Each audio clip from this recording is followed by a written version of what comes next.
job done, mission accomplished kind of feeling about that? Yeah, I think so. It's always a tricky game, isn't it? Obviously, you're playing against a team who sit where they do in the ladder, but watching their games, they're a competitive team. They do really keep fighting hard despite the situation they find themselves in. So, we had to come here and kind of match that enthusiasm. Thought we did a good job of that. Our preparation in the week was really, really good, and that reflected in our performance as well. Some pretty good standout performances today, not just statistically, but the way they went about.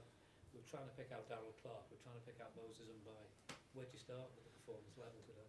Yeah, I think across the board we were really good, and that was the challenge for the team today, but more importantly the individuals within it, to want to come down here and give a really good account of yourself. And I think our experienced players were very good tonight and led on that. You mentioned a couple in Darryl Clark and Moses and Bai. They were very impressive, but they were supported by a good many more as well. So that was pleasing from my point of view. Were you conscious of getting a big score today? I mentioned it in the week. Did it come into your thinking at all? Look, it's I don't think you ever go into a game thinking we're going to score 50 points. Or if you go into a game thinking about scoring 50 points, invariably you don't.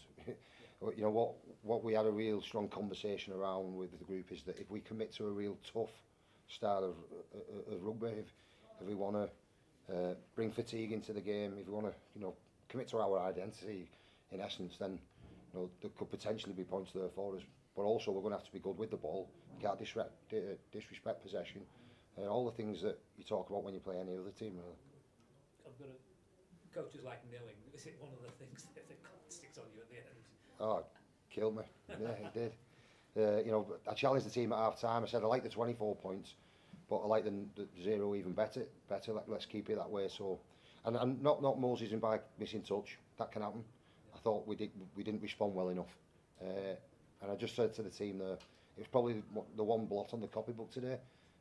But if we learn from that, it can be a positive moving forward. So, whilst I don't like it now, it might be a blessing in disguise.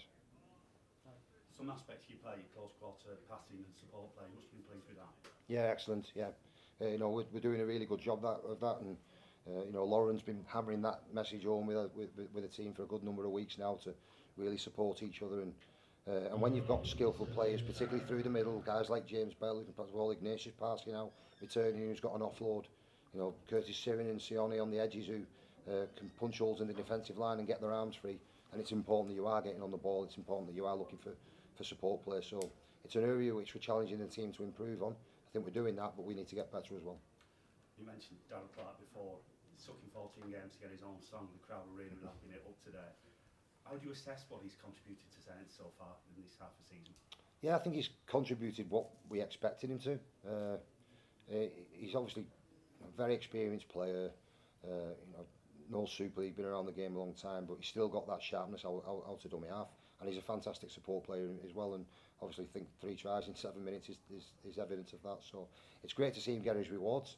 But like I've always said with Darryl, I think when he goes out onto the field and he commits to doing the tough stuff, if he commits to his defensive work, then the attacking side of things takes care of itself with him. With Moses, this is quite an audition for the half-back role, and he's not a makeshift half, is he? He's showing what he can do in that position. No, he's had a lot of experience playing in that position, down in the NRL. And when we brought him to the club, we didn't bring him to the club to be a support act for Darryl Clark at 9 or James Roby last year. It was very much with the idea that he can play a good number of positions, and we're going to need him to.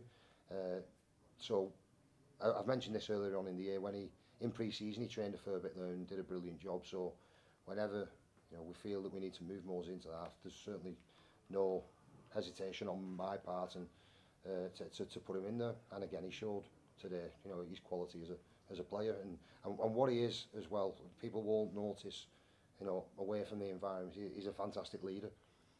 He uses experience. The way he communicates to the group is excellent as well. And I think that he's certainly adding a lot to us. Superb away for him. How does it feel playing in front of that? And how important was it for you just to stick to playing a match rather than playing to a feel good atmosphere? Yeah, I mean, I kept challenging the team to keep playing to it's simple, but actually when we play our better rugby when we keep it simple, because off the back of that you maybe get offloads, you get some second phase play, and that's when some of the tries we scored come off the back of that type of play. So yeah, I didn't want us to get carried away and start trying to go Ireland Globetrotter. It doesn't help us. But I was really pleased with the fact that we were able to score some points in front of our fantastic away following in that second half, but we scored the points in the right way. How's Tommy and what's he done?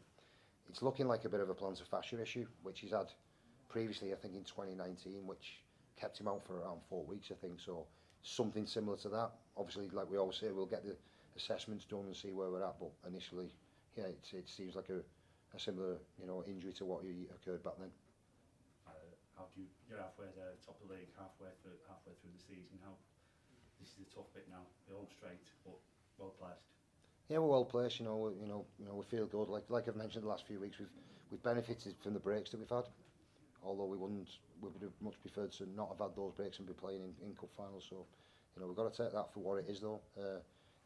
Squad health isn't the best at the moment with the number of players that we do have injured. But I'm immensely proud of the way that the playing group has pulled together through those periods of adversity, which we still find ourselves in. We're going to have to do that next week, and then maybe again for a few more weeks after that, until we get some numbers back. But what I would also say is that the players that are doing the job now, are really putting their hand up to stay in the team. So off the back of this little bit of adversity, it might just create a little, your squad suddenly out off the back of it looks a lot deeper.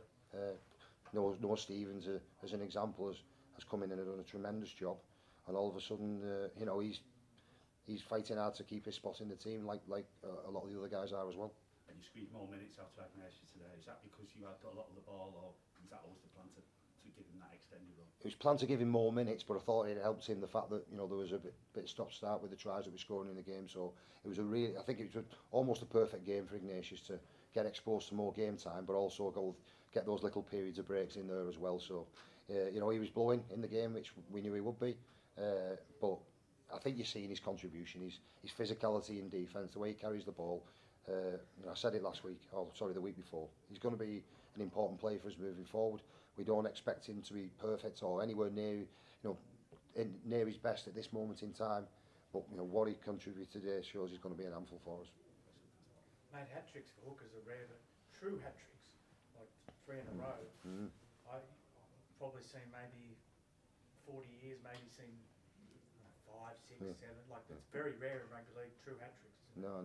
Yeah, it's very rare, and Daz just said in the dressing room that he hasn't scored an hat-trick, I think, since he was at Castleford a long time ago. So obviously great for him to get the rewards, like I said earlier, off the back of doing the tough stuff in the game.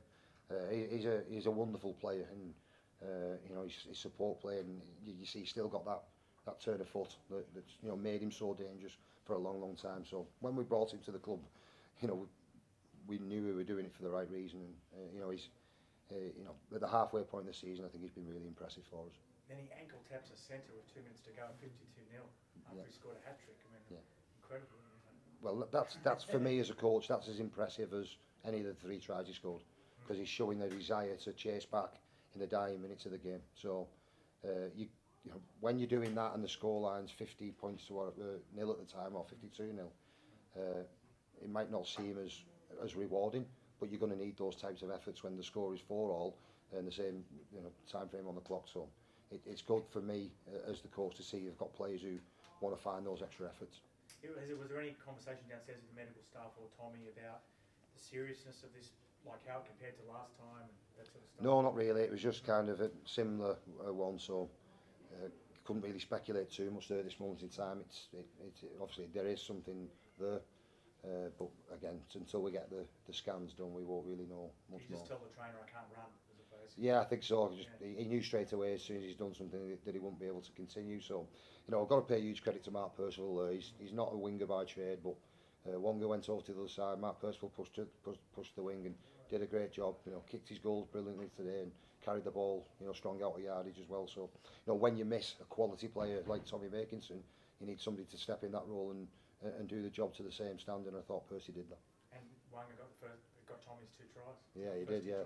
Well, Tommy will sit there and watch that and think that should have been me. But yeah, it was great to see what Wanga. I think Wanga's really warm into the competition now, and We always said we had to be patient with him because he got to us late and had a disruptive pre-season. But his fitness levels are getting up to where we need them to be, and off the back of that, it started to show on the field.